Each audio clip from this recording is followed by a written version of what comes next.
everyone, welcome to the first episode of the official NBA Beancast. This is just going to be a pod about NBA news, results, trade rumors, and most importantly... Just talking some absolute shit. Pretty much. We'll have like 4 viewers, but we hope you enjoy it. That'll be good. It'll be good. We do it for you guys. We do it for the small guys. That's right. We're putting out for you 4 guys. Just time for some quick introductions. My name is Prad. I love defense, the Warriors, and my family in that order. I'm Bill. I love Giannis, Luka, of course, and just watching good basketball like Spurs of old and Golden State in recent years. I'm Karan. I love the Celtics. I'm the president of the Chris Middleton fan club, and I love beans. I'm a Jinka. I'm a Laker fan, and my favourite thing in the world is mid-range fadeaways. Contested mid-range fadeaways. Who doesn't like that, man? Perfect. We'll be starting with some NBA news from the past week, some winners and losers who we think of, a feel-good story or someone who's just going to end up in a poor situation altogether. And then we'll finish with some predictions. General shit posting time at the end of the cast, of course. Try and finish with a little prediction at the end. We're just going to jump right into it. So we'll start with the big upcoming debut of Zion Williamson. Keen for that. 22nd against the Spurs. So I'll start things off. What do you guys think he's going to do in his first show? I reckon he'll play about 20 minutes because I think the Pelicans are going to be managing his minutes very carefully. If you just look at how they've handled him, they've basically put him in cotton wool. They really... So, I think he's going to play about 20 minutes. Yeah. Put up some numbers, about 12 points, 8, 9 rebounds. I'm going maybe a couple of assists. I'm going bigger. What do you got? I think 20 and 10, honestly. How many minutes? 25. 25 minutes for 20 and 10. To be fair, he did do that in Summer League. He wasn't playing many minutes. It's different in the league, but who's matching up on him from San Antonio? Aldridge is big enough, not strong enough, not fast enough. DeRozan's too small. And he doesn't play defense anyway. Spurs don't have Boris Diaw anymore, so... And there's literally no tape on this guy in an NBA game. Yeah, true. It's going to be... I think he could match LeBron's debut. I think it will be special. Yeah. Passing? He's a good passer. He's not LeBron, but he's a good passer. Yeah, he's a good decision maker. He's not a good playmaker yet in terms of the league, but he makes the right decisions, I think. Yeah, I could see him getting 2-3 assists as well in limited minutes. I think maybe more. Yeah. The Pels are number 2 for threes. They space the floor. Do you reckon he'll get enough more though? Yeah, they'll want him. Oh yeah, they anticipated debut. Yeah, they want the NBA and the world to support this guy and their franchise. They're feeding that man. Trust me. Just the way Lonzo, Ingram, and stuff play, they're gonna look for him. When he's coming down the lane. They love getting each other involved. Yeah. Ingram's an underrated passer. He is, As long as he doesn't fall asleep during the games. He fell asleep again today. Hey, do you reckon this guy gets baked before he plays? He looks like it. But he Charles Barkley 2.0. Hey, there are many players that have said they've played baked before. Lou Will, man. Nah, 100%. 100%. Swaggy P. Klay Thompson. Swaggy P. I don't think Swaggy P gets baked. I think he takes something else. I can see Zion just rocking up cooked and just banging 5 threes. No chance. By accident. Oh shit. Alright. On Zion. The least games played to win Rookie of the Year is around 58. Who was that? I couldn't remember the name, but sometime in the 70s, 80s. It's Come on, old who was that? It's a throwback. But he can play, I think, about 40. He probably won't play back-to-backs from here, so looking high 30s, is it enough time for him? No. How many games did Joel Embiid play in his rookie season? Because 38, and he was second. He was second to Brogdon. Malcolm Brogdon, yeah. Brogdon only did 10 points a game. Yeah, I just don't think that's enough. If Brogdon can win over Embiid doing 10 points a game, we've got Ja Morant, who's, Memphis are a playoff team. Fuck out. Yeah, all-star level already. Doesn't make sense, Almost there. Yeah. He'd probably be pretty close to an all-star in the East. Yeah. Which guards would you put above him right now? From the East? In the East? Kyrie. Trey. Kemba. Yeah. I think that's it. 3. That's Chris is a forward, I think. So, yeah. That's a space for Ja. Swingman. Yeah. I think that's it, yeah. Brad Beal. We're probably forgetting someone he's- really if Brad he's Beal, healthy, Zach yeah. Levine, sure, but No, I'm not Zach. Yeah, because the thing is, the Grizzlies are winning. that's absolutely. Big. Well, they're already in the playoff position. But we'll move on. Keep on Zion. What do you think he does to the rest of the Pelicans? We've got Lonzo bowling. That was not intentional. Brad, you gotta stop this. Brandon Ingram, he's playing well. Even Josh Hart has picked it up. So, what do you think he does to the rest of their situations right now? So if you look at how Brandon Ingram, Lonzo Ball, even Josh Hart like to operate, I don't think there'll be too much overlap. I don't think there'll be anyone stepping on anyone's toes, because Zion, well, obviously he doesn't take perimeter shots. He's not the kind of guy that's going to bop a dude on the perimeter, drive past, use screens, get to the rack and finish. He's just going to power his way through. But he also doesn't need too many touches. He can finish around the rim. He can get putbacks, all that sort of stuff. So his scoring isn't limited to just having the ball at all times. Yeah. I think he'll fit in perfectly fine. Yeah. Do you think he'll end up with something like a Montrezl Harrell type role? Maybe for this season they'll. That's interesting. Yeah. He'll definitely Maybe, start. yeah. He'll definitely start, but I think so. Yeah. Clean the glass, get some outside Loves. touches. I just think easy buckets for him. I think he's gonna be too good. This guy, like, Just jump over everyone. He's Yeah. too big, too strong, too fast. You're making me sad, man. I won't put that on him. What about Drew Holiday? Bit of a outlier in that situation right now. I really like Drew.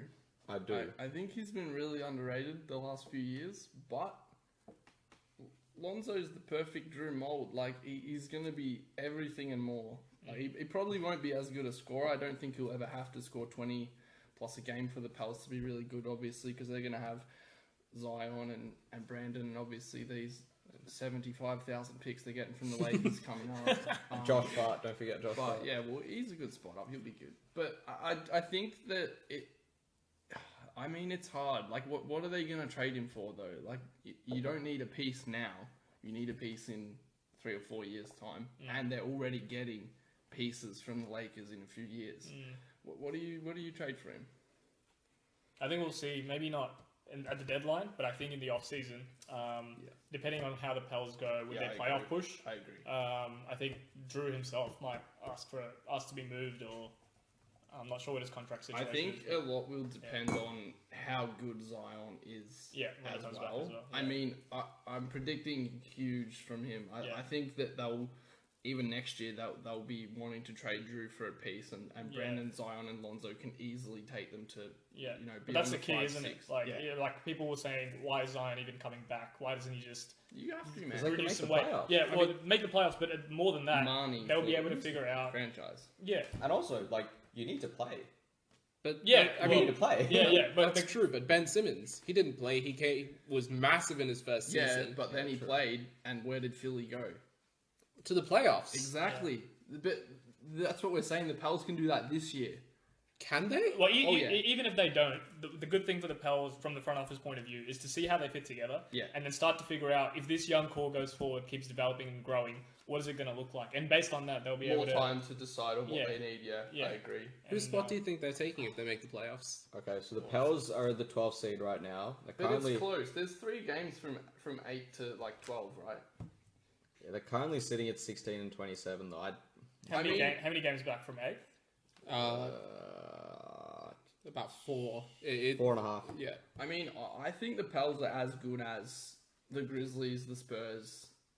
Probably not OKC just because of their veteran presence all over the shop, but I think they can definitely challenge for a low seed, definitely. And imagine the first round of the playoffs, you've already got Zion versus LeBron. Imagine how much money the Pels make from that. You can't tell me they wouldn't want that.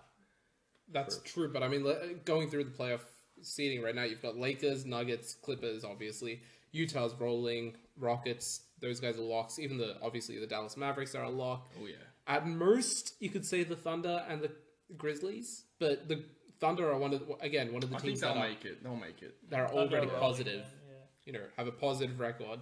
And then there's the Grizzlies, who, again, are rolling. They're 20 and 22. I think the Pels will be better, though, than the Grizzlies from here on. For real? Oh, yeah.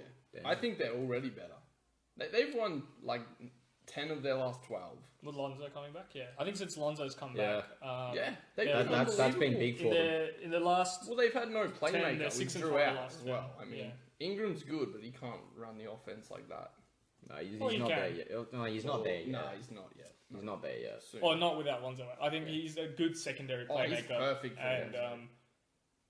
the way they're playing now, it's tough because you've still got teams like the Blazers who somehow, if they figure something out, Ariza's a good get for them. Spurs are still there. It's going to be tough to make the playoffs from here. I think they've just lost too many games at this point in the season. Yeah, but I don't think it matters. It's going to be a good finish. Yeah, it doesn't matter for them. I think they just need to see how's the young core going to look, and based on that, make some decisions in the off season to future. speed up the timeline. Challenging process. Yeah, I think the important thing in that case, if they're going for the playoffs, is that even if they, we have a chance to make the playoffs, they still have to be consistent with easing Zion back into it.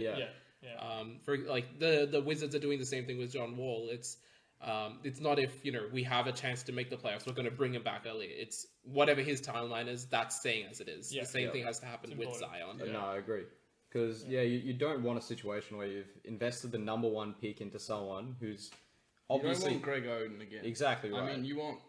I mean, he still misses games, but you want Joel Embiid, you want Ben Simmons, you want these guys. You want Markelle Fultz. No, you don't want Joel Embiid. You want Ben Simmons. Joel Embiid still misses too many games. This is on our to discuss. But obviously you've invested such a high pick into this player. You've invested so much time and money into getting him right. You want to make sure that he's right before he goes. Yeah. Because blowing the number 1 pick could set a franchise back how many years? Many. Like we saw it with Portland. We saw it with the Cavaliers already when they drafted Andrew Bennett. Yeah. Brilliant decision. Anthony Bennett shows how much we care about Andrew Bennett, bro. Alright, moving on, Paddy. What we got? We got the next Kyrie Irving and the Nets. Oh my goodness. Karan, take it away with Kyrie. A lot of experience. My man. The best former Celtics still playing in the league. I'm just going to read out the main part of the comments first. He said, I mean, it's transparent. It's out there. It's glaring in terms of the pieces that we need in order to be at that next level. I'm going to continue to reiterate it. We're going to do the best with the guys that we have in our locker room now, and we'll worry about all the other stuff in terms of moving pieces and everything else as an organization down the line in the summer. So the part that really got people moving was he started talking about the players that they currently have. So we knew that we were coming into the beginning of the season. Guys were going down left and right. Garrett Temple is out. DeAndre Jordan just got hurt tonight, and Wilson Chandler is coming back. We need more pieces for Kevin Durant, DJ, GT, Spencer Dinwiddie, Karis LeVert, and we'll see how that evolves. So specifically, the players that everyone is clamoring about that he left out are Jarrett Allen, Joe Harris, those two. I mean, all right, Kyrie's an idiot. I'll say this. I don't think that was a deliberate slight against those guys, because he's mentioned dudes like DeAndre Jordan and Garrett Temple. Yeah. Joe Harris and Jarrett Allen are clearly better than them. Even I'm pretty sure Kyrie would know that. I think he was just listing players, and he thinks that he needs more guys. But I think this is getting blown out of proportion. Like it's. I think where he was coming from. Yeah. We know how Kyrie is, and sometimes he doesn't quite say. Like the things he says just seem stuff like that. But I think what the point he was trying to get at is that yes, the Nets have been injured. They have had guys out for periods of time. LeVert was out earlier this year, and obviously Kyrie was out. KD's been out for the season. I think the point he was trying to get at is, as a franchise, they're not where they want to be. And I think that's just the point he was trying to get across. Maybe mentioning guys wasn't the best way to do it. No, and it came across. You can't call them out. I mean, you know what I mean? Yeah. Because if you say some people, you got to say everyone. Yeah. It's just really stupid timing altogether. He's just missed He's just come back. He's just come back. Missed that many games, and then he just played a crap game as well. I mean, he was minus 29. And he joined the team knowing full well that KD is not going to be back this season. That's what he knew that. What were the expectations on the Nets? To me, they were never even making the conference finals. They would be lucky to win the first round with what they have without Kevin Durant. Yeah, I had them as like the 8th seed if they stayed mostly healthy without KD. I don't think they can beat the Bucks, Philly, Toronto. I don't even think they'll beat the Pacers. I just don't, especially without KD. I mean, there's at this point, it's just staying competitive to stay competitive. There's their real goal for this season for them. And the thing that really confuses me about this is because everyone's clamoring about that first part where he mentioned all those players. He mentioned Jarrett Allen later in the comments. Right. He actually said, you have to live with those results when he was talking about his own shot making. And a lot of my teammates picked me up. Spence did a good job of continuing to attack. Jarrett Allen played well. He specifically already mentioned Jarrett. There's one player missing from that group. Or maybe two, Taurean Prince and Joe Harris. Yeah, I as I said before, I don't think it was malicious. I don't think he was trying to say that Jarrett Allen and Joe Harris aren't good players, because they clearly are. But at the end of the day, you've just come back. You got to be careful with the media these days. Yeah, it's a 24/7. They're going to run away with this stuff. Yeah, that's right. They can take whatever they want and turn it into... I think it raises a bigger question, though, just about Kyrie's leadership. I think it's going to be interesting when KD's back as to, KD has to be the alpha. You say the alpha, but I don't think he's shown in his career that he can be that guy in the locker room who's taking control of things. Now's the time for him to do it. We'll see what happens next season. Right, exactly. Kyrie, there's going to be a bit of Kyrie needs to figure out what his personality is going to be like when they are contending, because I think he struggled with that in Boston. Obviously, it didn't work out in Cleveland. The expectations were huge. What he does on the court and what he does in the locker room, there's such a big disconnect between the two. And if the Nets are going to be successful, they can't do it without Kyrie figuring that out. See, I don't think there's actually such a big disconnect, because you could see him berate Gordon Hayward or Jason Tatum if they took what he considered a bad shot. He'd let them know about it on the court. He'd berate them for taking the shot. There was a play, I can't remember who it was against, but he absolutely let Gordon have it for, I think, passing to the wrong person. Yeah. I mean, I was thinking more in terms of his play. Because as a player, there's nothing you can say about Kyrie. I think that could be good. Because if you look at Golden State, they were close to the tipping point a lot of the time. Yeah. Especially in the close games. You had Draymond and KD going at each other more than they were going at the opposition. And they were unbelievable because they knew what good basketball was. Yeah, but they all wanted the right decision. Yeah, but when you saw the tension start to flare up, this is when the media comes into it and they start creating the KD's leaving narratives. And I think, as Brad would know, I think the Nets are going to be very susceptible to things happening in the media. You just look at the personalities of Kevin Durant and Kyrie. KD and Kyrie. I mean, it's a spotlight that it's a spotlight that only Kyrie Irving is ready for. The rest of those players have just been a up and coming dog type team that plays hard. The spotlight has never been on Jarrett Allen as a superstar or anything. An interesting parallel there is between that and the Clippers. I don't think the Clippers are very different. The Clippers were an underdog team last season. They sort of had a chip on their shoulders. They're in LA. Then Paul George and the way Paul George and Kawhi have come in and the sort of leadership that Kawhi has shown, I think is very commendable. Is that obviously they've had a few spots. He doesn't say anything. But that's maybe not to the media.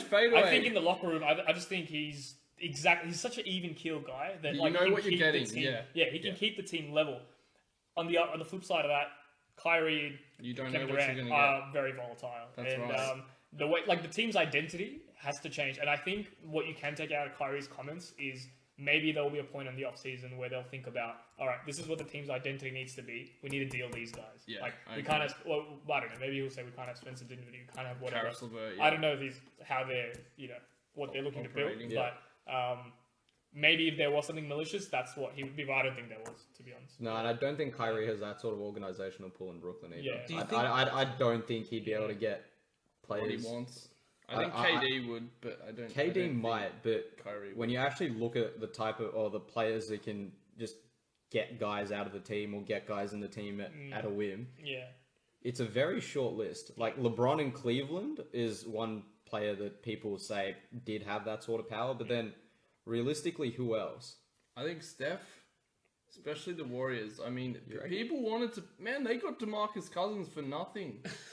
DeMarcus chose that as well. Everyone forgets that. Yeah, but that was... He was injured, but he still wanted to play there, man. They don't get KD either on $20 million a year for no reason. Do you think guys want to play with Kyrie and Kevin Durant? I honestly... I don't know. I think there's, like, the reason... Obviously, those three players went there because they were mates, essentially. The Nets only signed DeAndre Jordan because... They got the other two. Yeah, they were like, these three are great friends. Let's get them all together. I mean, I think we'll find out. We'll find out very, very soon. Once KD's back, there'll be moves made for sure. Like, if that team's not what they expect, it's not what they want it to be, it's going to be like Cleveland again when LeBron's there. You're in a championship window, you've got an elite point guard, you've got probably the best small forward in the game if he's healthy in KD, and I think that everyone's on the trading block. And I'll say this as well about Kyrie. He knows what it takes to get a championship. He's been on a championship team. He knows obviously, yes, he knows what's required. So I think he's seeing it from the perspective of we need to win now. I don't think, surely he does realize... He wants to win now. He wants to win now. Yeah. But the Nets don't have that timeline. Yeah, he needs to understand that he just needs to wait till KD gets back. Yeah. And then once they get an understanding of how the whole team meshes together, then they can start to figure out what they need to do. Yeah. We'll move on. Actually... Kyrie Irving did respond to those comments, so if you want, we can go through that. Yeah. He said that he actually reached out to make sure that nothing was... I'll just read the comment, actually. I reached out to make sure nothing was taken out of context, making sure that the guys knew exactly what I meant. And that is the only thing that matters. Everyone can say, if I was in this position, I would have said this, I would have done this. They have no idea because they've never been at this level. So how could you even comment on it? I'm going to continue to demand greatness out of myself and demand greatness out of my teammates, and we go from there. If it's harsh as a leader or too much for anybody, if you're not in our locker room, stay the expletive out of it.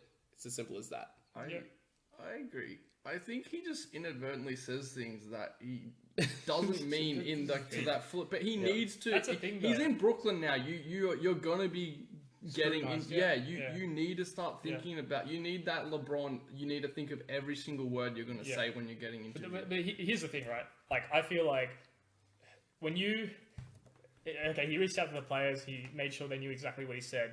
I think do that, but also, like, the way Kyrie comes off is, I don't care. He's got that Russell Westbrook vibe to him, maybe not as extreme, but it's like, I don't care about the media, you guys.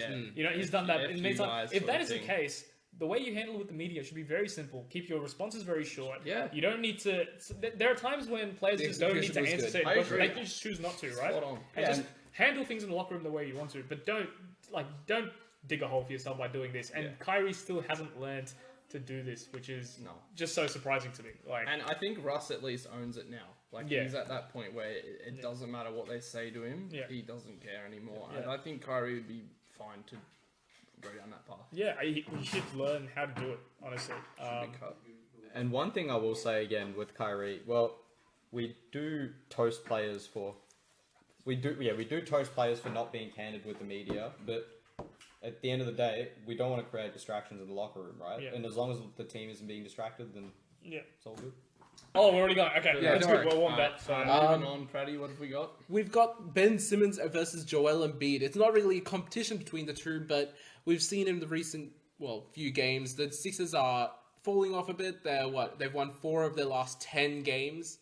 Ben Simmons still refuses to shoot a single 3 after shooting 1 several months ago. 2. Yeah. In a month. It's more than me on a Sunday. And the Sixers still, have the same issues. I mean, Tobias Harris is, playing well occasionally. Josh Richardson, again, very occasionally. They're not very consistent in terms of what they're trying to do. So what do you think they can do, especially given Joel Embiid's recent comments talking about, problems of the team, but what was taken as a snipe at Ben Simmons? He was saying, if you've got to space and shoot it, you've got to do it. We need everybody to buy into that, and we'll be fine. I think what Philly need to do is get a time machine, go back to 2018, and just not give Tobias Harris max deal.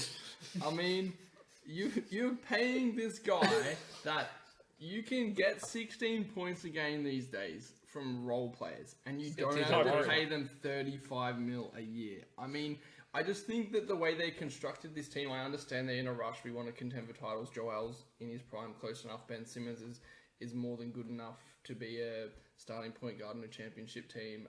I think they've just rushed it. Josh Richardson and Tobias, both not good fits. Al Horford's not on huge money, but even so, is he really that good of a fit next to Joel? I don't think the problem is having Ben and Joel on the floor at the same time. I think the problem is the other three guys. You've got Derrick Rose giving you 18 points a game for $7.5 million a year. I mean, yeah, give me Derrick. Yeah. I like Derrick. I like him a lot. Man, that expletive, nice. Well, to be fair, Brad's not going to swear once on the podcast, just for our bullshit. I mean, in the vacuum when the previous season ended, Jimmy Butler wanted out because he wasn't meshing well with someone there, Brett Brown.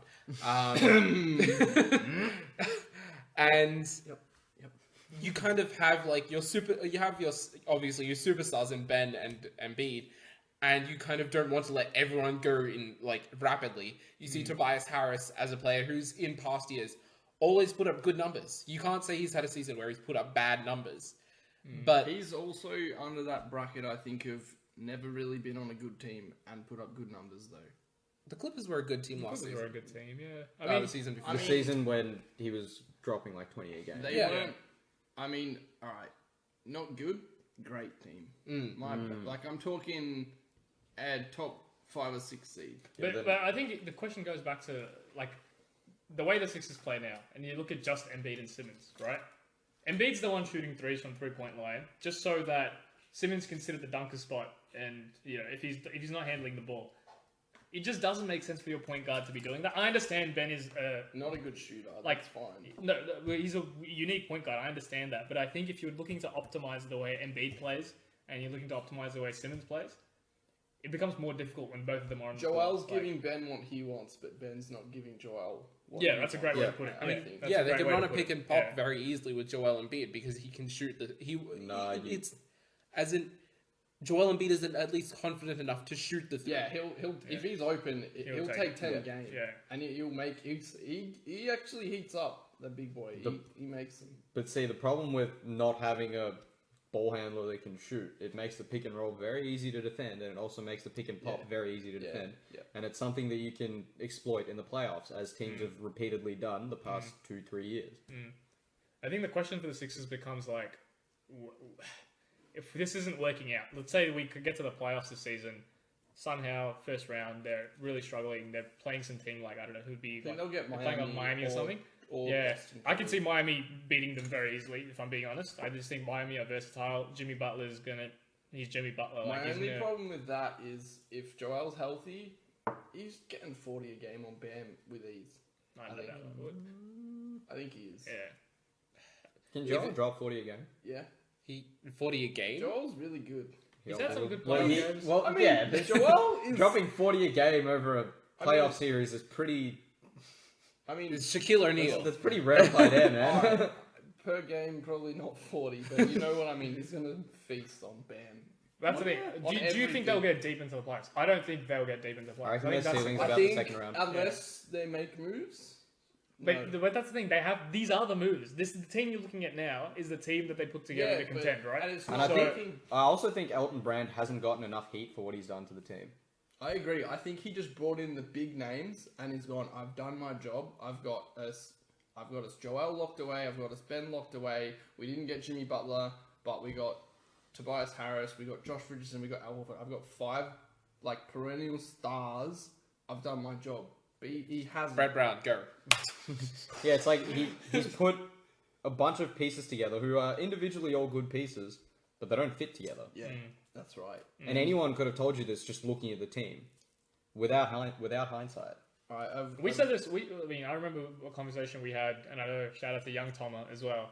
Who the moment the Sixers signed Tobias Harris and let Jimmy Butler go, that's the end of him. Tom was going off, and I agreed with him at the time. Yep. Actually, I think Bill didn't agree with us at the time. Now he's changed his tune. But like what Karan is saying is, it just doesn't make sense why you would have a team that's so top heavy, but then the top pieces don't fit to get a win. Exactly. Like that just doesn't make sense. And at some point, I think they're going to have to make a decision about picking Embiid or Simmons. I just don't see a way they're going to pick between them two. I just think you have to, unless Embiid has like a monster injury, you know, or unless where Simmons you just end up with Simmons. Shoot. All right. Yeah, or Simmons somehow learns how to shoot. I think Simmons is going to go. I just maybe not soon, but I think there'll be a point where it just becomes too clear that we can't win with this team. I have something. And we need to get value back. A few points to support Simmons.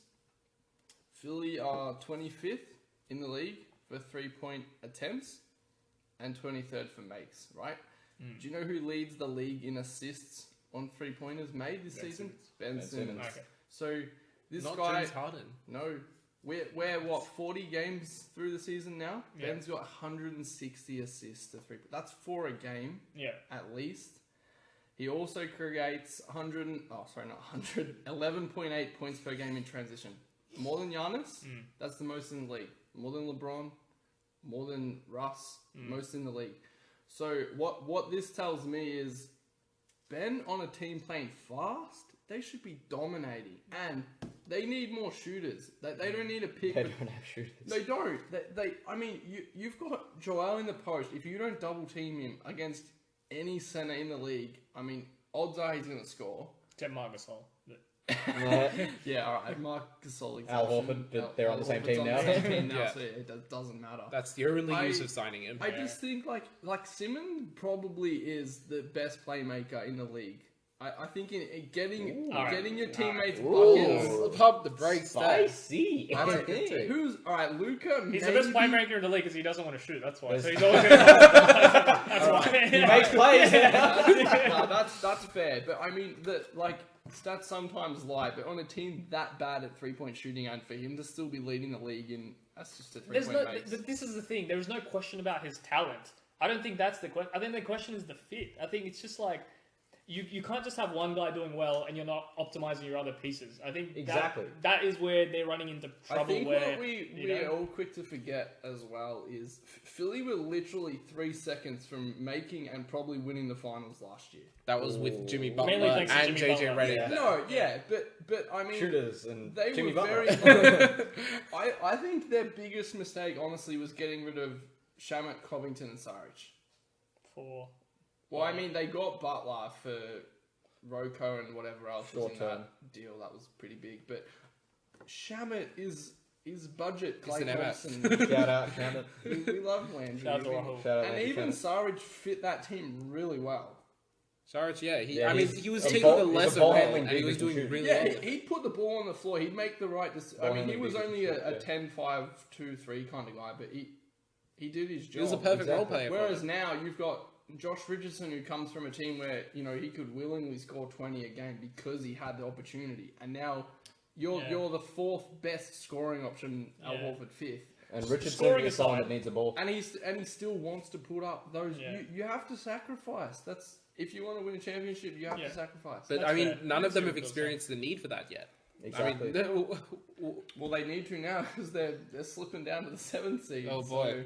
Scoring aside, though, like if you look at the way the Sixers are constructed, they're very well built to take on a team like the Bucks. They're very well built to take on a team like the Lakers And the Celtics. and the Celtics and the Clippers. I think their size is a huge advantage. It's for them. unparalleled. It just comes down to scoring in the playoffs, and in the last 2 seasons, what we've seen from them is They have no closer now they that have no Jimmy's close. walked Yeah, away. and playing Ben Simmons down the stretch of a close game is not opening up things for his teammates because there's just no spacing. Yeah, because you just sag. Because and Having Ben Embiid Simmons- doesn't have enough space to operate. We've literally seen this for the last 2 years. Oh. Where Embiid shot 35% from the field, Do you know Simmons what? doesn't take any jump shots. I think that is where the trouble is. Defensively, that team is amazing. Yeah, exactly. probably Having the best. Ben Simmons on the floor pretty much guarantees an extra defender in the paint. Yeah.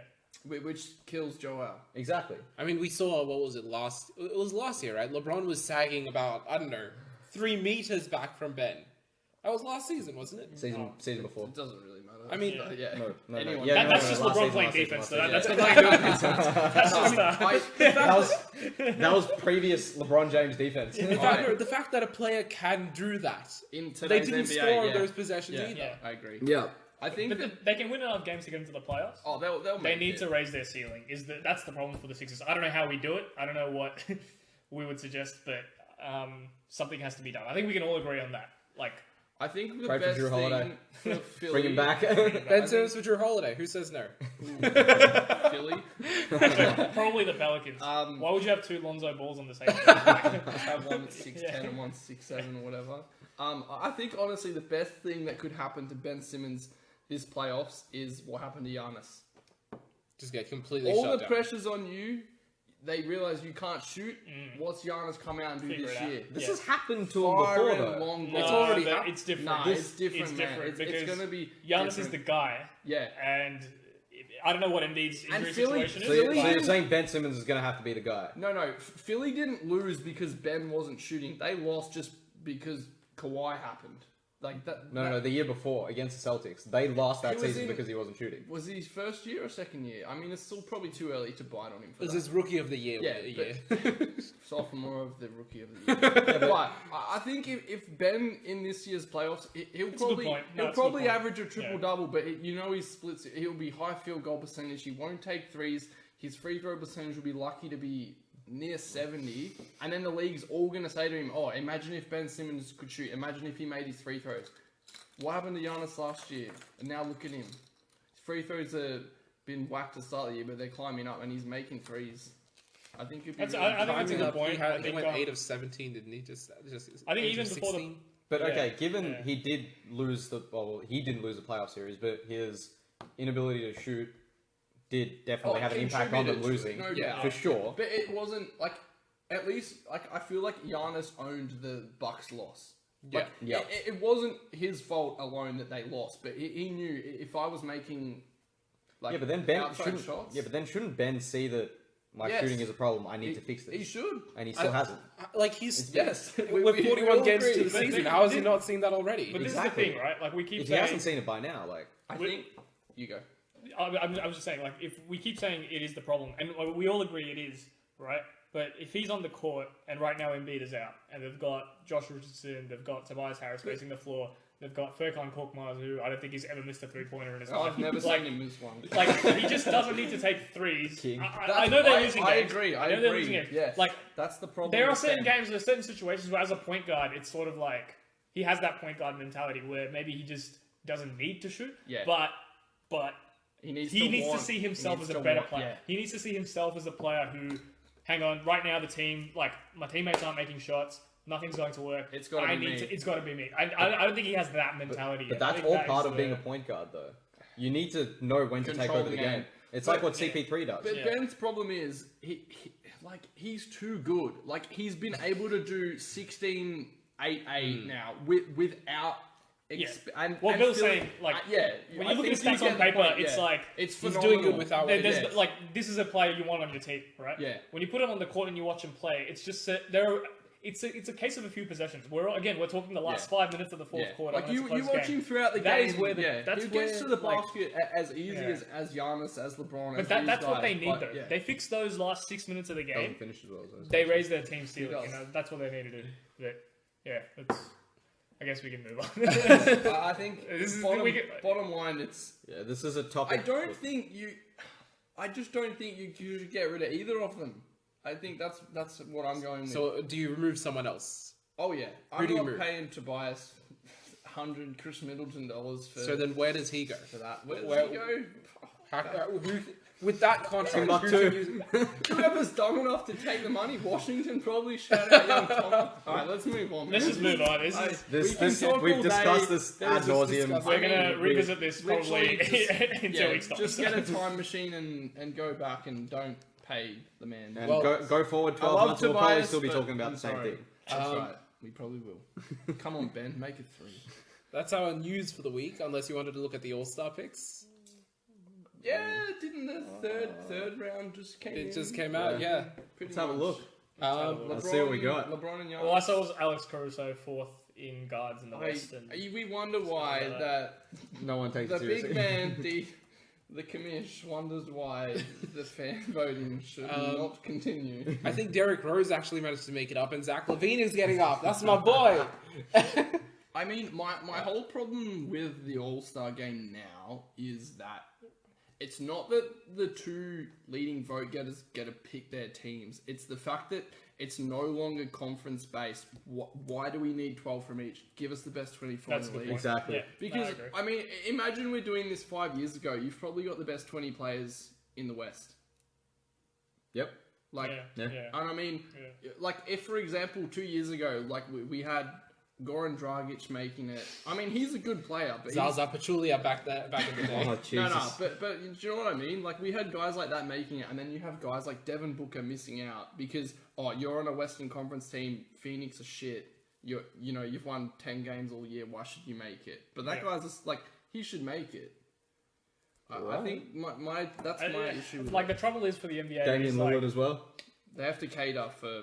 Well, that's the thing. They've been doing the conference thing for years. But They've changed it up to these captains thing. Yeah.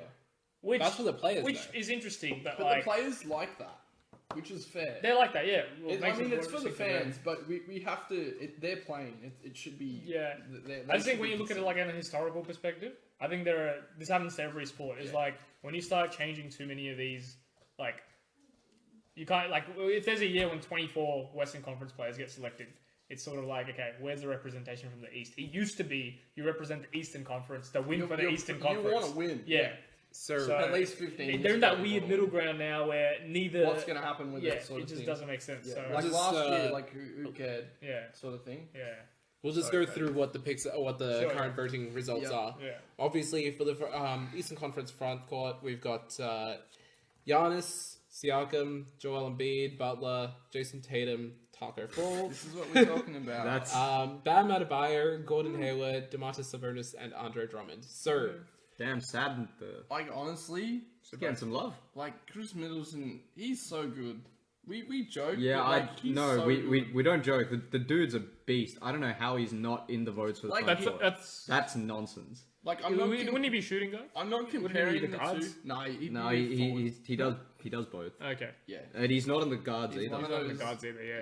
That's I that's think Middleton- nonsense. Yeah. that's a tragedy. As big of a Celtics fan as I am, one of Jason Tatum or Jalen Brown should be I missing mean, out. I'm having- Gordon Hayward is up there, and not Jalen Brown, Yeah. actually. Gordon Hayward should not Yeah, be Gordon Hayward shouldn't be in the front court. No, He shouldn't be there. No. He's not an all-star this season. He shouldn't be. What have we got for the guards for the East, Freddie? For the East, we've got Trae Young in number 1, so he would be, right up the top. We've got Kyrie Irving, then Kemba Walker, Derrick Rose, Kyle Lowry, Zach LaVine, Jalen Brown, Ben Simmons, Bradley Beal, and See, Fred even- Van Yeet. Like, even Bennett 8's, I think, a joke. That Yeah, that he could guy's be high. better than Yeah. probably nearly everybody above him. I don't know. Like, why is Kyrie there? He's like, Kyrie's played, 15 games this season? But, I mean, if he's healthy, he should play. He I should be wouldn't. there. I agree. I mean, I wouldn't take him over Kemba or Kyrie, but Yeah, but it's like if Steph comes back tomorrow, he plays. That's true. Like, That's the thing. That's the I mean, question. is Kyrie, like, there's certain guys like that are at that level where if you're healthy, like, you're playing. You should be playing, It's like even Kobe in his final years, like, you're healthy, Yeah, man. he wasn't like, an all-star, people but- still yeah. want to see You this wanna see guy him, there. yeah. Yeah, so But do you think? I get that it's for the fans and that we want to see this guy there, but it's like this also decides something of like a man's money or a man's career. Like Devin Booker, he's like a great player, but the West is so stacked with amazing guards. Do you think like this season is perfect for him to make it? Klay Thompson is out. Stephen Curry is out. I agree. Whole bunch of other guys. He deserves to make it. He deserves Agreed. to make it even when those guys were When those guys are there, but like they've obviously automatically taken up 2 spots. Then you've got James Harden. Yeah, I agree. Yep. The West has just had like top tier locks for so long. Yeah. Like, yeah, there's players like that you. Steph, Clay, KD, like Now you've got Kawhi and Paul George there as well. LeBron, AD. I mean, you got 9 guys making it every year. You've got 3 spots for Melo 15 at guys. 6 is. All right, let's go through the West. So we'll go That's through the West upsetting. here. We've got number 1, LeBron James for the front court. So we've got LeBron, Anthony Davis, Kawhi Leonard, Paul George, Nikola Jokic, Carmelo Anthony, Kristaps Porzingis, Karl Anthony Towns, Brandon Ingram, and Dwight Howard. Hey, I'll say one thing. Anthony Davis moving to LA, underrated part of that, he's never missing an All-Star game again. I mean, he was. Oh, did he? I don't think he would ever. I don't think No. he did. He before was- anyway. Even in general. Injured and But he broke Yeah. the even if he record misses a last season, dude's making the All-Star game. No, that's very true, actually. I pretty much think that list is pretty close. You've probably got Cat Cat should probably be in Melo's spot. I mean, first, I wouldn't have Melo. Melo shouldn't be in there. Kristaps should not be there. You put Cat Melo there. and KP probably shouldn't be in there. Yeah. Well, Ingram should be higher. the West front Ingram should be courts higher, are yeah. pretty. That's stacked. They drop Yeah. after those lower lower guys that drops pretty quick. But I think Guards it's are pretty also close. very stacked. What we got for the guards? Guards are number 1, Luka Doncic. Number 1. Jimmy James Harden, Damian Lillard, my boy Alice Caruso, Russell Westbrook, Stephen Curry, Donovan Mitchell, Devin Booker, D'Angelo Russell, and Ja Morant. Hey, just a quick thing, yeah. How funny is it that number 3 for the guards is around about 900,000 to a million votes? Yeah. Around 1 million. Number 3 for the forwards got pretty much 3 mil. Yeah, that's crazy. Yeah. I think, but in today's game, You can see the drop off. But Oh, it's because it's 2 and 3. It's 2 guards and 3. but also I think in the last few years, the best players going around have been forwards. I would say.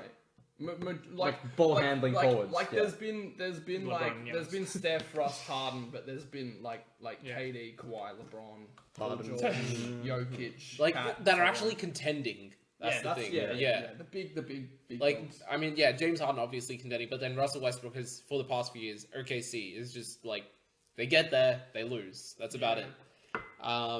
What doesn't make sense to me about this is, like, yes, fans get 50% of the vote, right? And then the coaches and players, I think, also have a vote. And then, I think it's NBA exec. or writers, I don't know, Something, yeah, whatever it is. something. But Media people in the league. media vote. Media vote, vote, okay. So people in the league vote and stuff. What point is there for fans to be voting in like it's fun just to see, oh yeah, this is so high. Is this going to happen every year? Like, why don't we just vote? Why don't we just let the fans vote for the starters? Because if we look at the starters, That's fair clean. enough. Yeah. like, but again, It's you can't close. say. It's close to what Is this just starters though? That's my point. Like, is this just no? Yes. From memory, fans only get to vote for starters, and then the head you coaches only get pick 10 the- votes. Pick the reserves. Okay. Because remember, yeah. Ben was second for fan voting, but he Yeah. didn't even get picked for a reserve because Brad Stevens was coach that year, okay? and I'm pretty Yeah. sure that the coaches / They get discretion. They pick. It's the just like- reserves. But it's stupid. I agree. Like, if this doesn't have any point to it, because you're just going to end up removing these players anyway, yeah, then it's the Zaza Pachulia rule. Like Yeah. it's just It's fucked that Trae Young would be above Kemba Walker as a starter, but then at least for the West, you've got James Harden, Luka Doncic, and then Kawhi, AD, and LeBron James. it's fairly good. That's- yeah, I that's agree. fair. that's probably the team. Like, that's I still take issue with Kyrie Irving being above what Kemba Walker. Kemba, I Derek. mean, like obviously, Nah, sure. Derrick Rose I shouldn't be. disagree with that because if Kyrie's healthy, man, in a game to showcase like talent, he should and be. Yeah, I agree. he should Kyrie's be too almost big the of a number one pick, like in general. Yeah. Like, I think in terms of like putting on a show, Yeah, I'm taking He's Kyrie. made for the Doesn't get All-Star better game. than that, That's, yeah. yeah, absolutely. Then put him as a reserve. Like Ben Simmons Why should be not up there. let him start? Kyrie, I have no problems with Kyrie starting. this game. Kemba should be starting, but This is the thing. Like, we're looking at players and they're like how their season is going or how good they are, as opposed to just looking at the game, which is we just, have to it is remember, just it's for a the start. spectacle. Like, it's a spectacle to yeah, have them. yeah. Like, Magic Johnson didn't even play for like 2 years, and he came back to play the All-Star game in the because 90s. people want to see. You just want to see him behind play. the bag So, like, that's the thing. lobs. When you take this into account, there's this weird middle ground with like fans doing half and like people in the league doing half. But you just need to remember, this game doesn't have any. Like, they should just stop making No incentives bearing. for All-Star Yeah, games. it's Like, just that's what dumb. needs to change. Yeah. Leave the game as it is if you need to. Yeah. Change the incentive stuff to Yeah, but- other incentives about like stats. Or yeah, but the something. other thing Yeah. is like the All-Star game does have this prestige that it's built up over time. Like saying that a player is an All-Star, like they make That's the Hall team. of Fame. It means Yeah. something, and that's why I think even the players getting a vote could be good because like Make it all 25%. Players, Yeah. coaches and executives, media, because, and then fans. imagine like e.g. if it does go by fan voting, like whatever, Caruso's an all-star, and then suddenly on his resume, like you're comparing Devin Booker to Caruso. Oh, Caruso's got more. one Zero time- rings, both yeah, of them. 1 or 2 time all-star. Alex Caruso versus. Devin this Booker. guy dropped 70 in a game once, but he's never been an all-star, never made playoffs, blah blah blah. Like it's stupid. Like, Yeah. and that's where even that being an all-star selection nowadays is sort of like cool. Cool. Like, Yeah. it's- No, I agreed. Whereas in the 90s, it's It was a big deal. big deal. Confidence, baby, confidence. The All-Star game was like... Did you guys watch the All-Star game last season? Yeah. I probably did, but I don't remember. I think from memory, like I recorded it and watched it late. Like there was no big. I feel like All-Star Weekend, for me at least, it was like, oh, it happened. I didn't even remember that it was happening. Yeah. But I remember back when All-Star Weekend was a big deal. Yeah. Like, I would... What, in 2002? Yeah, pretty much. You were 4 years old, you remember that?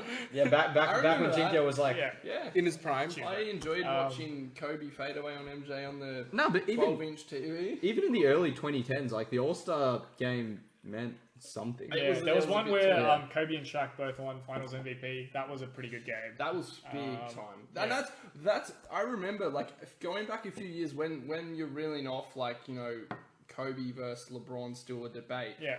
Oh, Kobe's a 3-time All-Star MVP. Yeah.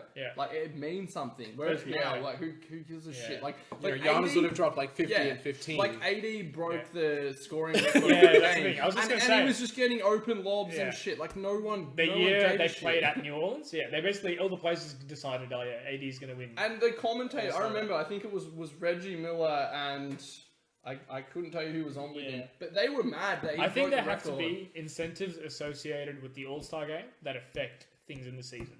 Yeah. I don't know how you do it, but one interesting thing I heard was the conference that wins the game gets home court advantage in the finals. You can't do that anymore because now that would be interesting. No, you don't have a conference. You don't have a conference anymore, but that was really. I thought that was really great because the players are actually going to players like LeBron James are going to go.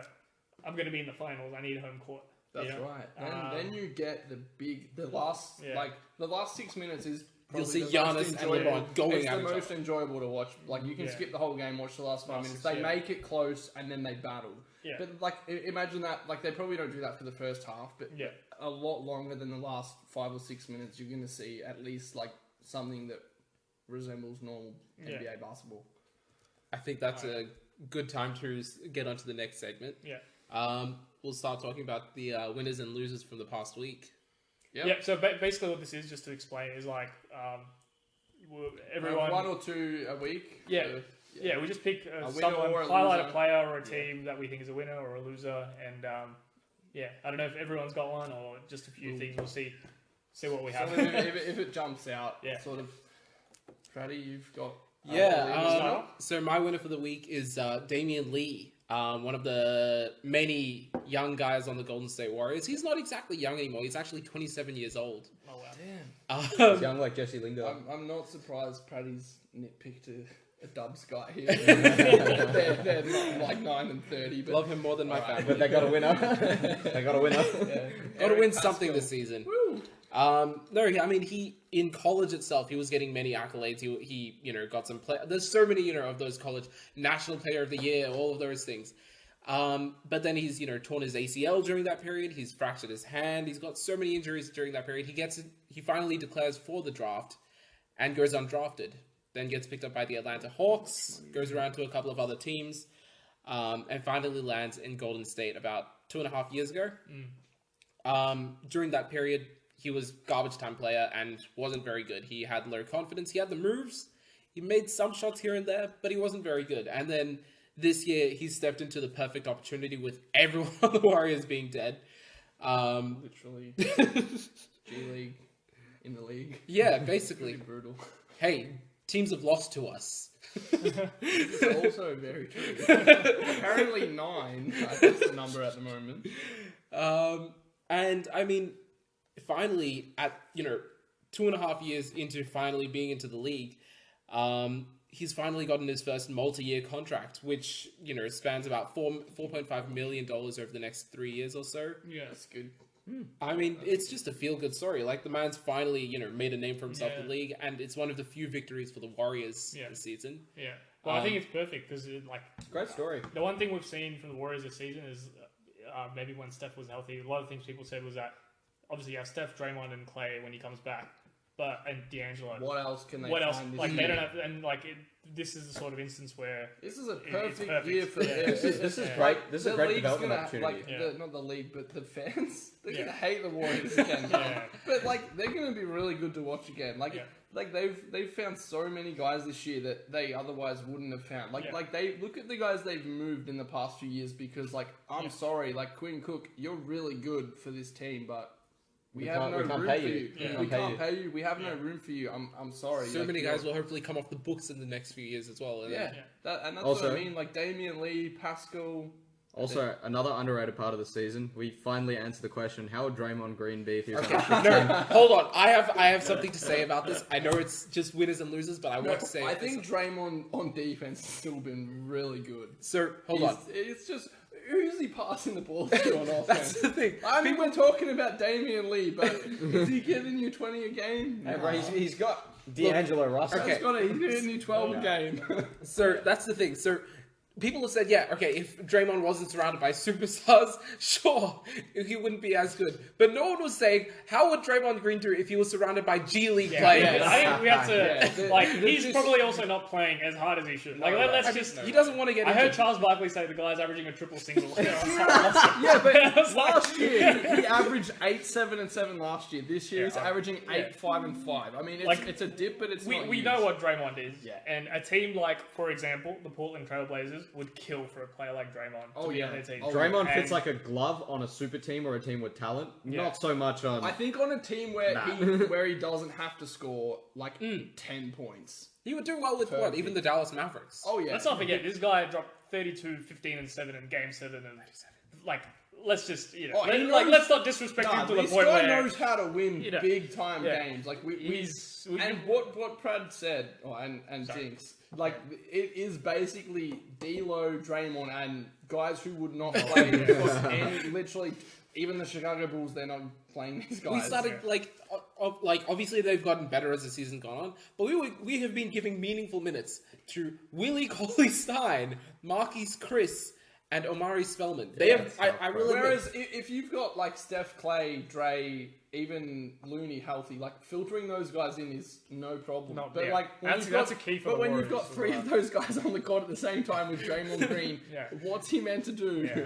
I'm sorry, Getting back to Damian Lee though, I think the key thing for the Warriors as well is not just having players with finding players with talent, but the system they're in. I think Steve Kerr does a fantastic job of it doesn't matter, the next man up mentality of it doesn't matter who's coming up. This is what we're doing, and finding the right guys to buy into that. And what the Warriors are doing this season is actually a bit underrated. All these guys are getting minutes. Guys like Pascal. Spellman and they're just working through the roster of guys that they've got, getting them exposure, see if they fit in the system.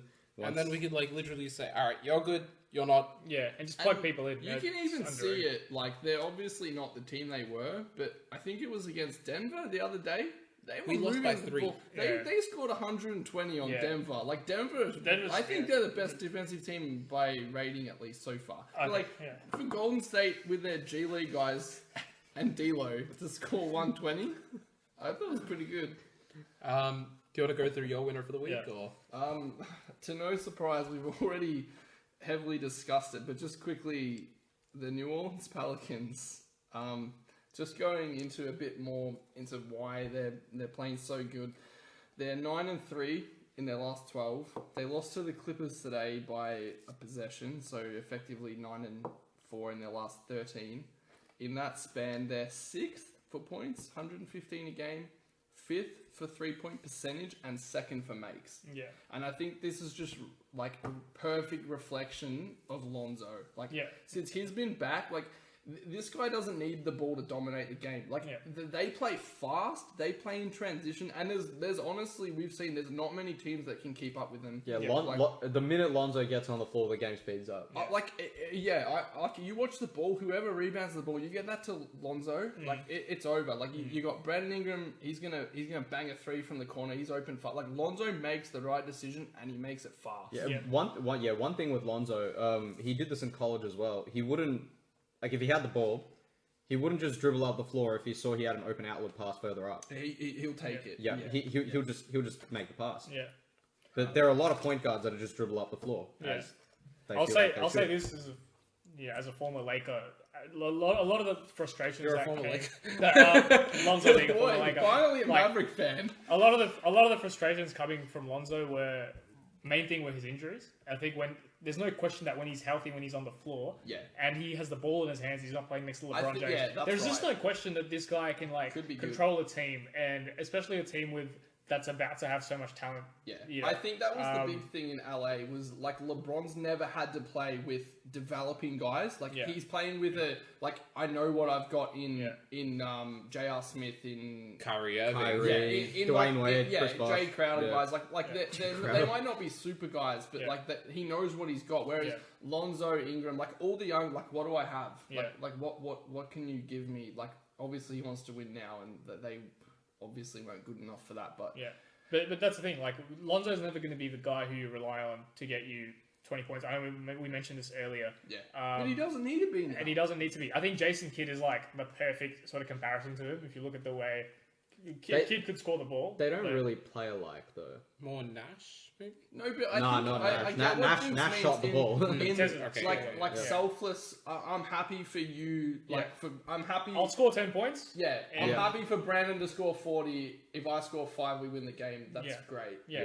But unlike Ben Simmons, he's also enough of a threat to shoot the ball. Oh yeah. Let's not forget that. It's not a case of he's only going to score 10 points. He will shoot the ball if he needs to. You saw this. If he's wide open, he'll take a shot. I think the Pelicans coaching staff, all you need to do is look at Brandon Ingram's form from last year to this year. There is no surprise why this guy's 40. Yeah, that's what I'm saying. There's no surprise that they're absolutely elite shooting. I saw a stat earlier today. Yes, Ingram's changed his shooting form, but after the All-Star break last season, Ingram was doing 24, 6, and 4 after the All-Star break last season. This has always been coming, and the Lakers were just rightfully impatient. I think would be. Yeah, and I think just with Brandon Ingram, me and Jinx, we had this discussion a few years ago. I think in Ingram's rookie year, this was where he got a lot of unfair flack, I feel, for being a bust, for not living up to his... He weighed about 12 pounds. Yeah, exactly. He weighed about 12 pounds. He was only 18 years old, I think, in his rookie year. And after the All-Star break, he was balling. I think he's a great example of a player who, you come in and you take him for their potential, but also the player needs to have to wait. Yeah, for them to be a bust, that's the thing. You need to figure out the player's strengths. He never got worse. He never stopped. He never stopped working. He always improved. And now he's figured out how to use his ball handling. He's figured out how to use his length. He's a problem. And he just knows how to get to a spot. He's put those things together. You see what he's doing, and I think other teams need to look at their young players and sort of think similar. Think similarly as maximize play like KD. So just on these young guys and the Pels being my winner of late, their front office in the last few years, they've essentially, I'll be missing a few minor details here, but essentially Anthony Davis, Solomon Hill, Jordan Bone, DeAndre Hunter have turned into Ingram, Hart, Lonzo, Nickeil Alexander-Walker, man, Kaz, love that guy, Jackson Hayes, and Didi Luzada, who's at Sydney Kings, so they get him probably after this season. So, they've stacked this team with just, so much youth. Yeah. And, I think in 5 years' time, this Anthony Davis trade, Pels win it, and I don't think it'll be close. No, I think that the Anthony Davis trade is a win-win. The Lakers, they didn't really... But if the Lakers don't win a title, do they win the trade? Yeah, I think so, because... making the conference... that's obviously not what a team like LA is aiming for. Yeah. But being a high-level playoff team is still a win. Do you think LeBron wants to spend the tail on No, he doesn't. But it's not LeBron. It's the Lakers, right? You're getting AD... But it is LeBron. But how many years has he got, realistically? He's got 3 more years. Three? Now, once LeBron goes, you're bad. Right? If AD's... Anthony Davis is 29 years old at that time, so... Okay. And you can build around Davis. You can, but with what? You've given all your picks. You've got nothing else to trade. Wait, in 3 years, what sort of assets will they have? Again, they'll start having their own picks again, right? No. 4 years. They will. It's for 4 years. They get... The Pels get 3 actual picks, and they get pick swaps in the other years. So, effectively... Okay. So what is the last year that they have to do? They don't need to build only through the draft. No, obviously. But they have no pieces to trade. It's LA. Players are going to want to sign there. No, they will. As a Laker fan, I'm not worried. I understand what you're saying, but I think the Pels win the trade in 5 years' time. I don't know about win. Again, from The the team doesn't Lakers, have to lose a trade for the other team to come out with a positive outcome. From obviously, the the Pelicans have done very well. Like, They have. They've made. I think No one's they've got one of the denying that. biggest trade packages ever for AD. yeah, I don't think the. Oh yeah. I don't think there's any denial Comfortably. like in that, but we just need to yes, even if the Lakers don't win a championship, the fact that LeBron got to spend the final years of his career Competing for a ring. a star level player in Anthony Davis, and Anthony Davis wants to play in LA, wants to stay I think there it's in good for LA. Like, in that's that. what we wanted. Like, No, that's I not, agree. like, I agree. But yeah. I think for the Pels though, like they weren't going anywhere with AD. Like they were never going to win a ring. They were. They were never going to They be were bad enough. fringe playoffs. Yeah. Like Yeah. they were a 6 to 10. Yeah. They came 4th or 5th that 1 year where DMC played most of the year, and then Yeah. they smacked Portland. But here's the thing: you're saying the Pelicans will win the trade in 5 years' time. Do you think they'll win a championship with this young core group of players? I think they can. Do you think they can? With these young There's a core lot of groups? variables. Yeah, no, there is, because Zion hasn't played yet, number one. Yeah. Number two is obviously keeping them all together. Yeah. Number three is obviously you can trade Drew Holiday for some good pieces. Yeah. But like what I'm saying is in 5 years' time, you're gonna have Lonzo at the peak, Brandon Ingram at the peak, Zion at the peak, Jackson Hayes, Yeah, Nikhil but let's Alexander separate Zion from the Alright, trade no- though, no because like the Zion. trade is Yeah, different the- to like picking Zion Williamson. Like that's just if Zion pays off, He'll that's pay a off. totally separate thing to trading for Anthony Davis. I think like, Brandon trading Ingram- Yeah, for that like- that pick wasn't as a result of the Lakers. yeah, that's got nothing to do with. I the think Lakers Brandon trade. Ingram is already showing enough for the Lakers To be a number one to option on a think- championship to think team. I don't know may about have missed number- the beat here.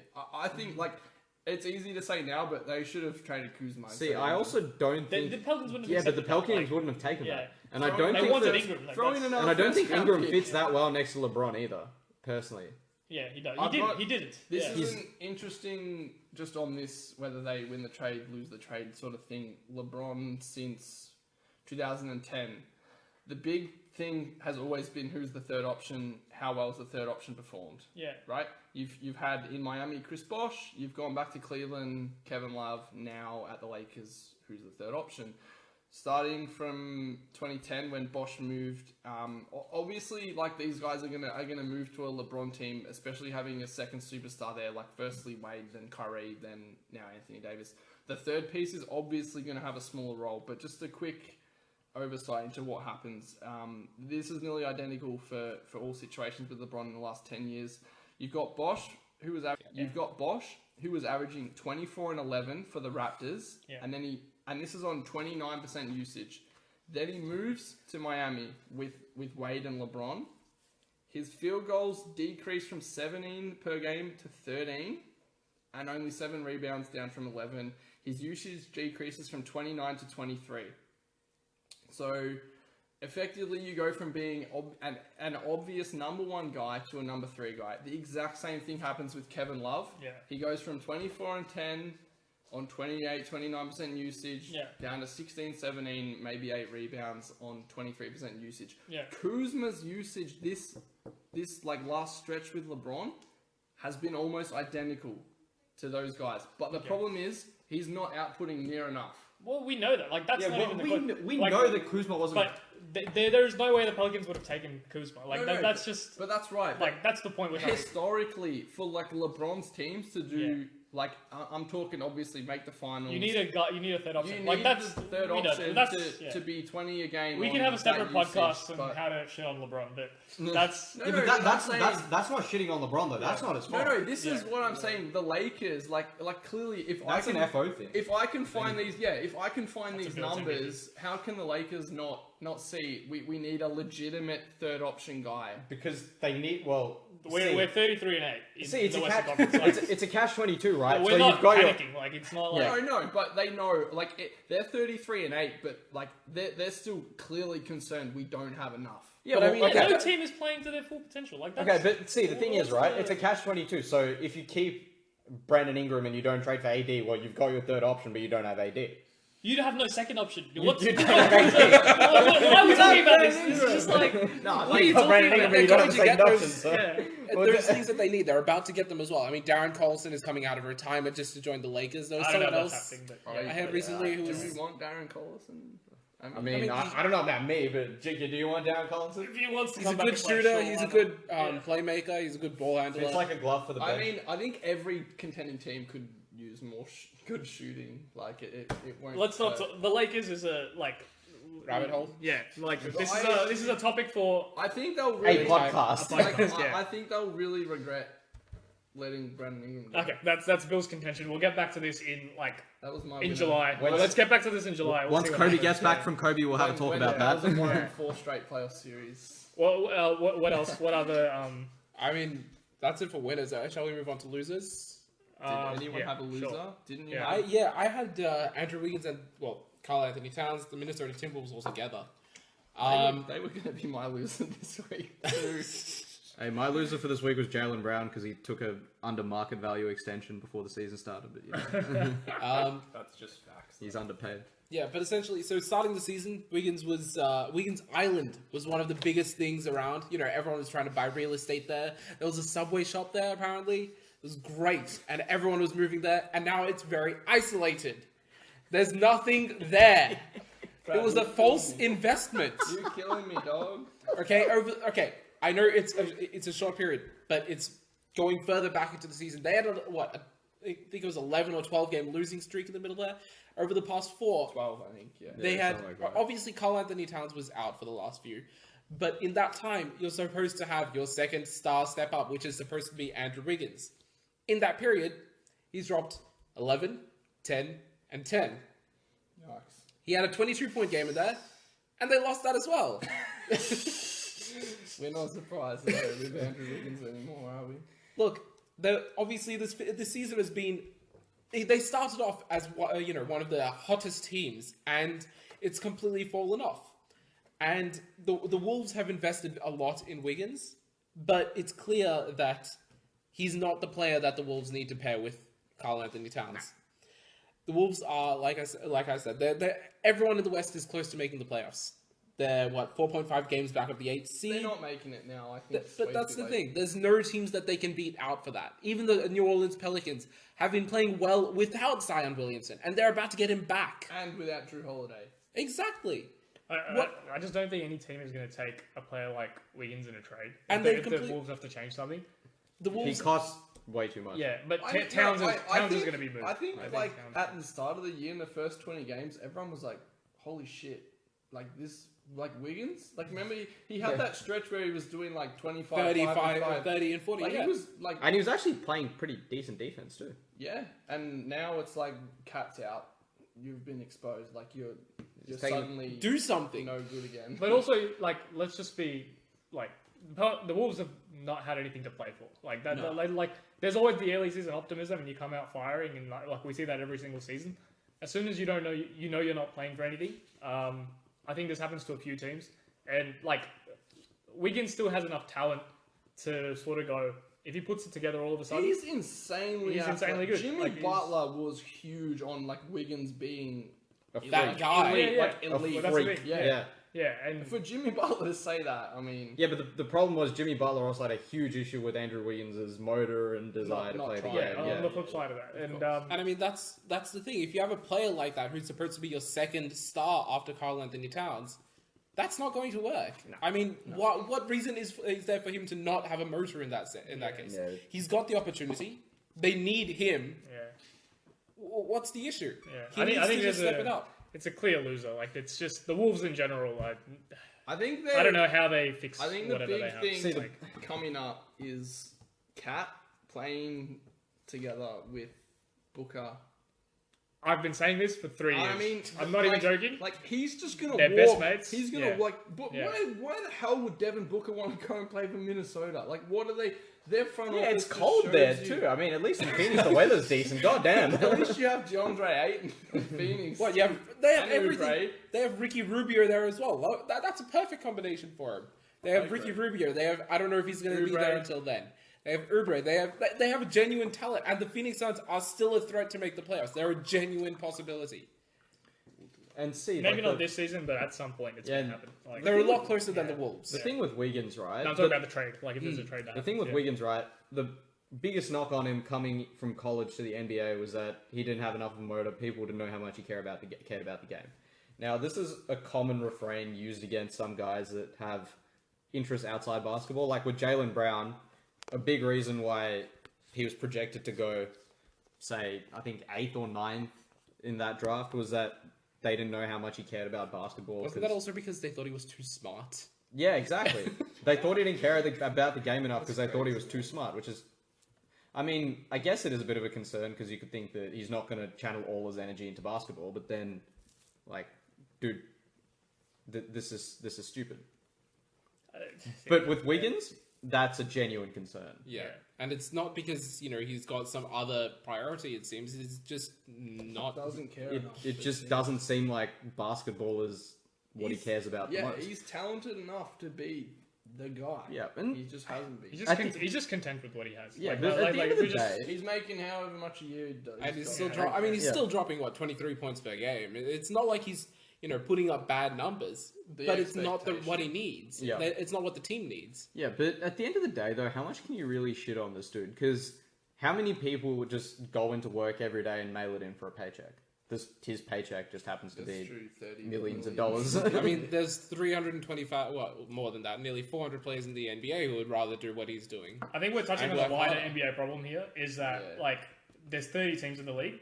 There's 10 players who can realistically say, yes, I'm contending for a championship. And even that 10, you could argue that it's less. Exactly. Yeah. All the other guys after that who are earning money and dropping points and see themselves as stars don't really have anything to play for. Like, if we're just being totally honest, they're playing for... just the reputation of and at that point, and at that point, you've got... Wiggins is one guy, but you can look at any bad team and say... there's a guy dropping points here. He's not playing. And you can always Wiggins is a bit different before the season. Yeah, and this is a wider NBA problem. I don't see this getting fixed anytime. Guys are just going to be playing for these things. I think it's just a human thing. It's a wider human thing. Yeah, and you can't knock on him too badly because what else can you do? What else can you do? Say he plays well. The Wolves aren't good enough for them to. No, they're not. Without Cat, it's just not. I don't even think they're good enough. I mean, sure, you've got freaks like Jimmy Butler, but then at the end of the day, how many Jimmy Butlers are there in the world versus how many Andrew Wigginses are there in the world? I feel like Wiggins probably shouldn't be shat on for something like this. It's not his fault that the Timberwolves decided to give him a ridiculous contract. Oh, why would you say no? A big hypothetical is, what if Cleveland never traded Wiggins and he got to play alongside LeBron for 2 years? The mentality that gets instilled probably in him, he would be a totally different player now. I think these are things you sort of, when you evaluate players, it's not all intrinsic. There's so many other factors that come into it, and the Wolves are just an unfortunate organization. They're the biggest loser here. And I mean, Andrew Wiggins is now stuck in that situation, which makes him rather a loser. Yeah. Fair enough. Yeah. So, with that fully discussed, we all know a lot more about Andrew Wiggins and his motor now. We'll look to wrap things up. Just before we end, guys, this week we've got a pretty interesting matchup. We talked about both of these teams today. The New Orleans Pelicans are playing against the Memphis Grizzlies this week on Tuesday. What are you guys' takes on that? I'm going Grizz. Yeah, I'm going the Grizzlies. Guys, that's after Zion Williamson gets back. No, it's not. Isn't it Tuesday? Wait. Hold on. It's before, right? Is it before? I don't know. Either way, I'm taking. Oh, okay, no. So yeah, it's the It's the game before. Okay. Yeah, it's the game before Zion debut. They'll. Ja is the most exciting point guard I've seen. You think Lonzo Ball's all defense can't stop him? Ooh, I don't think so. Who's stopping Ja Morant? Man, he's a killer. Yeah, I'm going Grizzlies. Yeah, I love the Pelicans, but right now they're on fire. Let's just put it that way. Yeah, right now they're on fire. They beat anybody. I mean, they nearly beat the Clippers today. I mean, they'll be fine. Good team. They're a good team. I'm going to take the Pelicans. I think they're rolling, and I don't think anyone on the Grizzlies is really going to stop anyone like Brandon Ingram. Yeah. All right. I like it. It'll be a good game. All right. Well, thank you, everyone, or all our 4 viewers, for tuning in through the inaugural Beancast. Thanks for listening. We certainly had a lot of fun doing this. And I'm sure all 4 of you listening did. If you got to the end here. Just a quick stat before we all go. Russ, 80% from the field, first half against the Lakers. All right, that's a good way to finish it. That's a wrap. Yeah.